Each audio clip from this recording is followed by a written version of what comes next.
Hi, welcome to my YouTube channel. ඔයාලා හැමෝම ආදරෙන් පිළිගන්නවා මගේ YouTube channel එකට. මේ වීඩියෝ එකෙන් මං කියන්න යන්නේ මගේ hobbies දෙකක් ගැන. ඒ දෙකම මට මාව අඳුරගන්න, මාව grow කරන්න, මාව believe කරන්න උදව් වන දේවල්. ඒ තමයි solo date and journaling. අපි මේ ජීවිත කාලෙ පුරාවට අපි වටේ ඉන්න අය වෙනුවෙන් දේවල් කරනවා.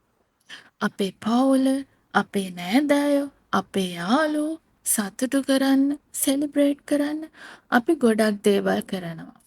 හැබැයි අපි අප වෙනුවෙන් එහෙම කරනවා හරි අඩුයි නේද? ඉතින් අපි වටේ ඉන්න සර්කල් එක වගේම අපි අපිව බලා ගන්නවා නම්, අපිව සෙලිබ්‍රේට් කරනවා නම්, අපිව අගය කරනවා නම් ඒක අපේ ජීවිතයට කොච්චර ඉම්පෝර්ටන්ට් දෙයක්ද කියලා මට තේරුනේ මම ලංකාවෙන් ආවට පස්සේ. ඉතින් දැන් වෙලාව උදේ 9ට විතර මම ගෙදර වැඩ ඔක්කොම ඉවර කරලා දැන් තමයි යන්න පිටත් වුනේ. මම අද යන්නේ ට්‍රේන් එකේ. කවුරු හරි මගෙන් අහුවොත් මම මැලේසියාවේ මොනවටද වැඩිපුරම කැමති කියලා මම කියන්නේ පබ්ලික් ට්‍රාන්ස්පෝර්ට්. ඒ තරමට මම මෙහි පබ්ලික් ට්‍රාන්ස්පෝර්ට් වල යන්න ආසයි. මම අද යන්නේ මං වෙනුවෙන් යන ගමනක්නේ. ඉතින් මේ ජර්නි එක පටන් ගන්නෙම මං ආස දෙයකින්. 2026 අවුරුද්ද පටන් ගන්නකොටම මං හිතුවා මේ අවුරුද්ද මම මං ගැන ගොඩක් හිතනවා කියලා. මේ සෝලෝ ඩේට් එකත් ඒකේ පළවෙනි ස්ටෙප් එක. ඒ කතාව පැත්තකින් තියලා මං කියන්නම් මං අද කොහෙද යන්නේ කියලා. මට මගේ මයින්ඩ් එක රිලැක්ස් කරගන්න පීස්ෆුල් තැනකට යන්න ඕනේ වුණා. ඉතින් මම ගියේ ආර්ට් ගැලරි එකකට. මම ඉන්නේ කුවාලාලම්පුර් වලනේ. මෙහි තියෙන නිදහස් තැනකට යන්නයි මට ඕනේ වුණේ. මේක මගේ බකට් ලිස්ට් එකේ තිබුණ ප්ලේස් එකක්. ඒ වගේම එතන තව ලස්සන ඉස්තටික් කැෆේ එකකුත් තියෙනවා. මං ඒකටත් යන්න ආසාවෙන් තමයි ඉන්නේ. මං අද මුලින්ම කතා කරන්නේ self love ගැන. මේක හරිම ඩීප් ටොපික් එකක්.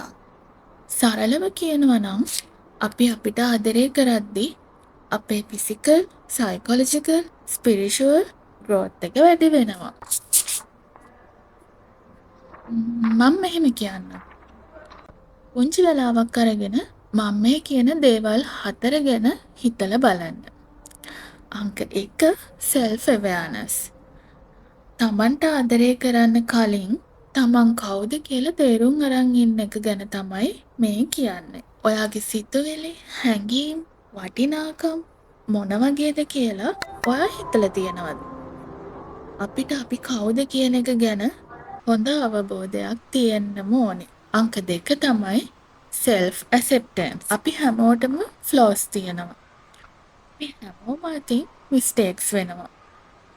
මේ ලෝකේ පර්ෆෙක්ට් කියලා කිසිම කෙනෙක් නැහැ. ඉතින් අපි ගැන වැරදි ජජ්මන්ට් වලට එන්නේ නැතුව ඒ හැමදේම ඇක්සෙප්ට් කරලා මේ මම කියලා අපිට පුළුවන් වෙන්න ඕනේ අපිව පිළිගන්න. අංක 3 self worth. අපි අපිට වටිනාකමක් දෙන්න ඕනේ. appearance එක, status එක, job එක regardless of anything. අපි අපිට වටිනාකමක් දෙන්න ඕනේ. We all are valuable and deserve to be loved and respect. අංක 4 self care. මේක ගොඩක් අය කරන. මේක මගේ ජීවිතේ. ඒක මම පරිස්සම් කරගන්නවා. අන බොන දේවල්, අඳින පළඳින විදිය, නිදියන පැය ගාන, ෆිට්නස්, mental health මේ හැම දෙයකින්ම අපි කරන්නේ අපිව පරිස්සම් කරගන්න එක. මම මට ආදරය කරද්දි ලැබුණ ලොකුම බෙනිෆිට්ස් තමයි මම මං වෙනුවෙන් පෙනී ඉන්න එක. ඉස්සර මං වෙනුවෙන් මට වෙන අසාධාරණ වෙනුවෙන් කතා කරන්න මං හරිම බයයි. හැබැයි දැන් එහෙම නෑ. මං වෙනුවෙන් මම ඕනෙම වෙලාවක ඉදිරිපත් වෙනවා. ඒ වෙනුවෙන් චැලෙන්ජස් ගන්න, ස්ට්‍රෙස් නොවී ඉන්න දැන් මට පුළුවන්. අනිත් දේ තමයි මෙන්ටල් හෙල්ත් එක. කෙනෙකුගේ ජීවිතේ මානසික නිදහස අංක 1. මනස නිදහස් නම් ඕනෙම දෙයක් ඕවර්කම් කරන්න පුළුවන්. මෙන්ටල් පීස් කියන්නේ මේ ලෝකේ හැම මිනිස්සෙකුටම තියෙන්න ඕනේ දෙයක්.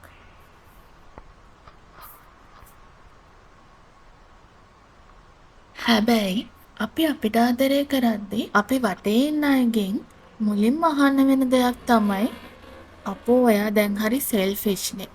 ඔයා නපුරු වෙලානේ කියලා. ඔව්. තමන්ට ආදරය කරද්දී එහෙම වෙන්න පුළුවන්. මොකද අපි ජීවත් වෙන මේ පොඩි කාලේ අපේ වටිනාකම අපිට දෙන්න ඕනේ. ඉතින් ඔයා ඔයා ගැන විශ්වාසයෙන් ඔයාට ආදරය කරන්න පටන් ගන්න. අද මෙහෙම ඉන්න අපිට හෙට කොහොම ඉන්න වේද කියලා අපි දන්නේ නැහැ. ඉතින් අතීතේ වුණ දේවල් වලට දුක් නොවී මේ මොහොත සතුටින් ජීවත් වෙන්න පුළුවන් නම් ඒක තමයි හොඳම දේ. මේ අවුරුද්දේ මගේ පළවෙනි සෝලෝ ඩේට් එකට මේ ආර්ට් ගැලරි එක චූස් කරපු එක ගැන මට ගොඩක් සතුටුයි.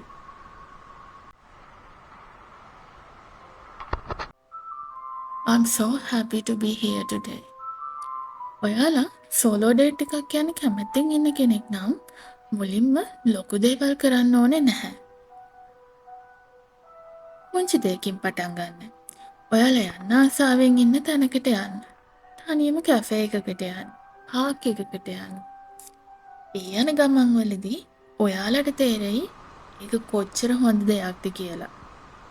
අලුත් දේවල් ඉගෙන ගන්න, අලුත් අය වඳුර ගන්න, අලුත් දේවල් එක්ස්පීරියන්ස් කරන්න. මේක හොඳම ඔපචුනිටි එකක්.